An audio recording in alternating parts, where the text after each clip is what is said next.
রাশিয়ার বিরুদ্ধে America, European union, UK, Japan অর্থনৈতিক নিষেধাজ্ঞা আরোপ করেছে।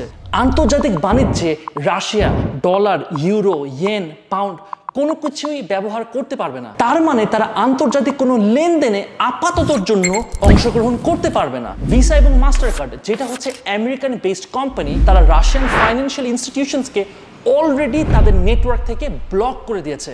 বিশ্বের সবচাইতে বড় ড্যানিশ শিপিং কোম্পানি মেরস্ক রাশিয়া থেকে ডেলিভারি আনা নেওয়া একদম বন্ধ করে দিয়েছে। রাশিয়া হচ্ছে পুরো বিশ্বের মধ্যে তৃতীয় সর্ববৃহৎ তেল রপ্তানিকারক। তেলের দাম 2021 সালের ডিসেম্বর থেকে এখন পর্যন্ত 40%-এরও বেশি বেড়ে গেছে।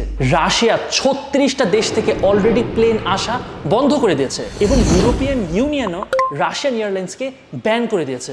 এর ফলে রাশিয়ান এয়ারলাইন্স তাদের টেরিটরিতে ঢুকতে পারবে না। এখন প্রশ্ন হচ্ছে যে রাশিয়া এবং ইউক্রেনের মাঝে যে যুদ্ধ, যে ঝামেলাটা হচ্ছে, এটা বাংলাদেশের অর্থনীতির উপরে কতটুকু প্রভাব ফেলবে, জিনিসপত্রের দাম কতটুকু বাড়বে।